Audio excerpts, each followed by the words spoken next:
12 pembatal wudhu menurut 4 mazhab, yang wajib diketahui oleh setiap muslim. Namun sebelum itu, jangan lupa subscribe channel YouTube Aswin Ahdir Bolano ini, agar Anda bisa mendapatkan pemberitahuan berbagai video islami terbaru dari channel ini. Bismillahirrahmanirrahim. Alhamdulillahirobbil alamin. Salawat dan salam untuk Rasulullah Shallallahu Alaihi Wasallam. Ada beberapa syarat sah salat yang telah diatur dalam Islam. Ketentuan tersebut telah tersusun dalam kitab-kitab fikih yang merupakan karya para ulama dan merujuk pada dalil Al-Quran dan hadis. Akan tetapi Islam tak sebatas pada pandangan satu ulama atau satu ragam saja, melainkan juga lahirlah beberapa pandangan ulama. Terutama 4 mazhab yang menjadi rujukan panduan beragama oleh penganut Islam di bumi. Salah satu syarat sah salat adalah wudhu. Di dalamnya juga telah diatur hal-hal yang wajib, sunnah, makruh, dan membatalkan wudhu.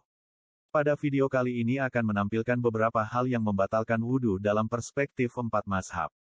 Berikut 12 perkara yang membatalkan wudhu perspektif 4 mazhab yang terangkum dalam kitab Mawsu'atu Al-Fiqh Al-Islami wa Al-Qodoya Al-Muasyiroh karya Syekh Wahbah Suhaili, ulama kontemporer abad ke-20. Pertama, keluarnya segala sesuatu dari jalur kubul dan dubur. Hal pertama yang membatalkan wudhu adalah keluarnya sesuatu dari jalur depan dan jalur belakang. Seperti buang air besar, atau air kecil.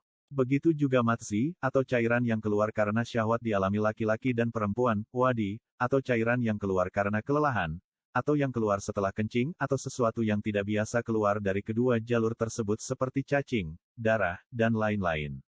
Para ulama merujuk pada surat Al-Maidah ayat 6 yang berbunyi, atau salah seorang di antara kamu kembali dari tempat buang air, atau kakus. Ayat ini memang sedang membicarakan hal-hal yang membatalkan wudhu, salah satunya adalah buang air kecil dan air besar. Begitu juga hadis Rasulullah Shallallahu Alaihi Wasallam yang berbunyi, tidaklah batal wudhu seseorang kecuali keluar, suara atau kentut, hadis riwayat Imam At-Tirmizi. Sedangkan ada pengecualian dari ulama mazhab Hanafi, yaitu angin yang keluar dari jalur depan karena tidak dianggap najis. Adapun ulama mazhab Maliki mengecualikan keluarnya sesuatu yang tidak biasa seperti cacing, muntahan, kerikil, atau air kencing yang keluar dari dubur, feses yang keluar dari jalur depan, mani yang keluar tanpa syahwat, hal-hal tersebut tidaklah membatalkan wudhu. Begitu juga orang yang selalu mengeluarkan cairan terus-menerus karena penyakitnya atau karena ia memiliki masalah kesehatan sampai membutuhkan perawatan medis. Seperti seseorang yang terus-menerus keluar air kencing tanpa disadari, atau buang hajat, atau bahkan istihadoh. Dalam pandangan ulama jumhur, mayoritas, hal tersebut tidaklah membatalkan wudhu. Sedangkan ulama mazhab Syafi'i mengecualikan mani. Mengeluarkan mani tidaklah membatalkan wudhu akan tetapi mewajibkan mandi. Adapun ulama mazhab Hanbali hampir sama seperti mazhab Maliki, mereka mengecualikan orang yang senantiasa berhadas karena hal tersebut akan mempersulit keadaan. Kedua, melahirkan meski tidak mengeluarkan darah. Dan dalam ulama mazhab Hanafi, perempuan yang melahirkan saat tidak mengeluarkan darah tetaplah diwajibkan mandi. Ketiga, keluarnya sesuatu selain dari jalur kubul dan dubur seperti darah dan nanah. Keluarnya nanah dan darah dapat membatalkan wudhu apabila keduanya mengalir mengenai sebagian tubuh, menurut ulama mazhab Hanafi. Maka wajib baginya untuk membersihkan najis tersebut dari tubuhnya. Namun apabila keduanya tidak mengalir seperti darah yang keluar dari hidung dan tertahan di hidung saja, atau nanah yang tertahan di bagian tubuh tertentu saja maka tidaklah membatalkan wudhu. Ulama mazhab Hanafi merujuk pada hadis Nabi riwayat Abu Hurairah, beliau Shallallahu Alaihi Wasallam bersabda, tidak hanya setetes atau 2 tetes darah yang dapat membatalkan wudhu kecuali ketika darahnya mengalir. Hadis riwayat Imam Ad-Daruqutni. Sedangkan ulama mazhab Hanbali meski berpendapat sama, tetapi ia mensyaratkan banyaknya darah dan nanah menurut uruf, atau pandangan masyarakat secara umum. Ukuran banyak menurut pandangan manusia tersebut yang menjadi standar batalnya wudhu akibat keluarnya darah dan nanah yang menjijikan selain dari kubul dan dubur. Jika darah dan nanah yang keluar hanya sedikit meskipun mengalir, tidaklah batal wudhunya. Sedangkan ulama mazhab Syafi'i dan Maliki tidak menetapkan batalnya wudhu karena keluarnya hal-hal menjijikan dari tubuh seseorang melalui selain kubul dan dubur. Kedua mazhab ini merujuk pada hadis Nabi riwayat Ibad bin Bashar, bahwasanya Nabi pernah tertusuk panah saat sedang salat dan ia tetap melanjutkan salatnya dalam keadaan tertusuk. Keempat, muntah. Sebagaimana darah dan nanah. Keluarnya muntah masuk dalam hal yang dapat membatalkan wudhu juga terdapat perbedaan pandangan di kalangan ulama. Mazhab Hanafi dan Hanbali menetapkan bahwa muntah masuk dalam hal membatalkan wudhu. Apapun yang dimuntahkan baik itu makanan atau hanya berupa cairan tetaplah membatalkan wudhu. Kedua mazhab ini merujuk pada hadis Nabi dari Aisyah, beliau Shallallahu Alaihi Wasallam bersabda, siapapun yang mengalami muntah, atau mengeluarkan darah dari hidungnya, atau muntah sedikit, maka beralillah, dan berwudu, kemudian gantilah salatnya, sedangkan saat itu ia tidak bicara. Hadis riwayat Ibnu Majah dan Ad-Daruqutni. Sedangkan ulama mazhab Syafi'i dan Maliki menetapkan bahwa muntah tidaklah membatalkan wudu. Mereka merujuk pada hadis Nabi dari Sauban, beliau Shallallahu Alaihi Wasallam bersabda, ya Rasulullah, apakah wajib berwudu bagi seseorang yang muntah? Rasul menjawab, kalau hal itu wajib, maka aku sudah menemukannya di kitab Allah. Lalu Syekh Wahbah Zuhaili menyimpulkan bahwa nanah atau darah atau muntah yang keluar dari selain kubul dan dubur dapat membatalkan wudhu bila jumlahnya banyak. Kelima, hilang akal. Hilang akal baik yang disebabkan sakit atau mabuk atau pingsan atau tidur dapat membatalkan wudhu. Ketetapan ini merujuk pada hadis Nabi dari Ali. Beliau Shallallahu Alaihi Wasallam bersabda, mata adalah tali, atau penutup, maka barang siapa yang tidur, berwudulah. Hadis riwayat Imam Ahmad, Abu Daud, dan Ibnu Majah. Kala seseorang tidur, ia tidak akan menyadari apa yang terjadi pada tubuhnya termasuk apakah ia kentut atau tidak. Akan tetapi dalam hal tidur pun terdapat perbedaan dan klasifikasi oleh para ulama. Ulama mazhab Hanafi dan Syafi'i mengatakan tidur yang bisa membatalkan wudhu adalah tidur yang tidak menetap sehingga lubang duburnya tidak tertutup. Seperti tidur berbaring, tengkurap, dan lain-lain. Sedangkan apabila tidurnya duduk dengan menetapkan kedua pantatnya sehingga dipastikan angin tidak bisa keluar dari duburnya, maka tidak batal wudhunya. Ulama mazhab Hanafi juga berpendapat tidaklah batal wudhu seseorang yang tidur dalam keadaan sholat dengan posisi berdiri atau ruku kecuali ia terjatuh. Adapun ulama mazhab Maliki dan Hanbali berpendapat bahwa tidur ringan, atau tidur yang tidak terlalu dalam dan lelap tidaklah membatalkan wudhu.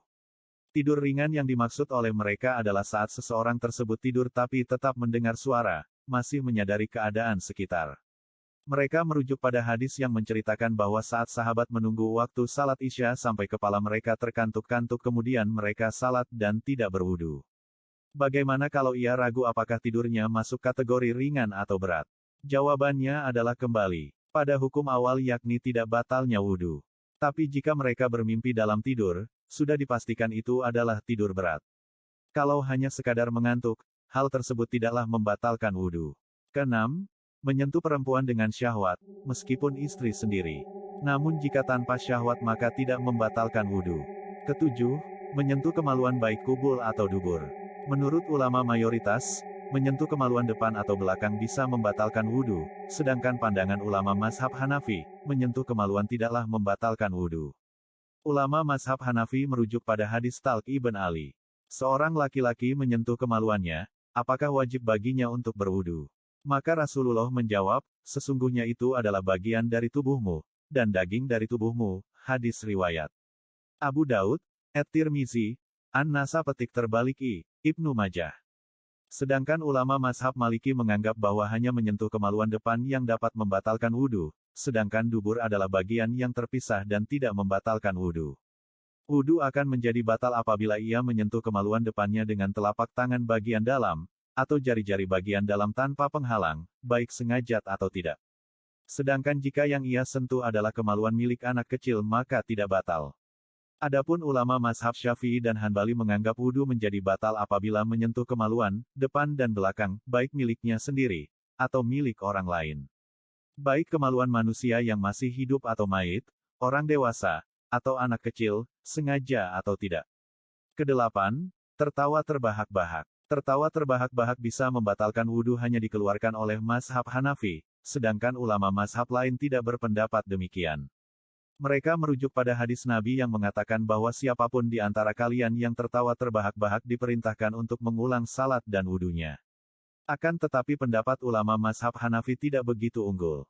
Ulama mayoritas tidak menjadikan tertawa terbahak-bahak sebagai alasan batalnya wudhu. Hanya saja ia dapat membatalkan salat dan wajib mengulangnya. Kesembilan, memakan daging unta. Memakan daging unta dapat membatalkan wudhu menurut ulama mazhab Hanbali. Mereka merujuk kepada hadis Rasulullah riwayat Al-Bara bin Azib. Rasulullah ditanya tentang unta. Maka Rasulullah menjawab, berwudulah karenanya. Dan ia ditanya tentang kambing, maka ia menjawab, tidaklah perlu berwudu karenanya. Hadis riwayat Imam Muslim dan Abu Daud. Hadis ini berstatus sahih. Akan tetapi ulama mayoritas tidak berpendapat demikian karena merujuk hadis Rasulullah riwayat Jabir bahwa dua perkara terakhir dari ketetapan Rasulullah SAW adalah meninggalkan wudu dari memakan yang disentuh api. Hadis riwayat Imam Abu Daud, At-Tirmizi, Ibnu Majah. Hadis ini sahih. Memakan yang disentuh api artinya memakan yang dimasak. Hadis ini menurut ulama jumhur sudah tidak berlaku. Jikalau benar memakan masakan yang dipanggang dapat membatalkan wudhu, maka para khilafah di Khulafa Rasyidin pasti akan membenarkan hal itu. Jadi ulama jumhur bersepakat bahwa makan daging unta atau masakan apapun yang dipanggang tidaklah membatalkan wudhu. Ke-10. Memandikan mayit. Menurut ulama jumhur, memandikan mayit dapat membatalkan wudhu. Baik mayit laki-laki maupun perempuan. Baik dewasa maupun anak kecil, baik muslim ataupun non-muslim. Berdasarkan hadis dari Ibnu Umar dan Ibnu Abbas. Keduanya diperintahkan untuk memandikan mayit dan diperintahkan wudhu setelahnya. Karena saat memandikan mayit tidak mungkin tidak menyentuh kemaluan. Ke-11. Ragu-ragu dalam berwudhu. Terdapat khilaf di antara ulama. Ulama mazhab Maliki jika seorang muslim merasa yakin kalau disuci atau minimal dia mengira-ngira kalau dia masih suci, lalu merasa ragu apakah dia hadas atau belum, maka wajib baginya untuk berwudu. Sedangkan menurut ulama jumhur, wudu tidak batal jika terdapat keraguan kesucian di dalamnya. Misal, seorang merasa yakin dia suci tapi di saat bersamaan ia ragu kalau dia berhadas, maka ia merujuk pada keyakinannya. Artinya wudu tidak batal hanya karena terdapat keraguan. Ke-12, apapun yang mewajibkan mandi. Demikian hal-hal yang membatalkan wudhu menurut perspektif ulama 4 mazhab. Kita perlu mengetahui beberapa perbedaan dan landasan ulama dari berbagai mazhab agar bisa lebih berpikir terbuka dan menghargai perbedaan. Wallahu a'lam bishawab. 12 pembatal wudhu menurut 4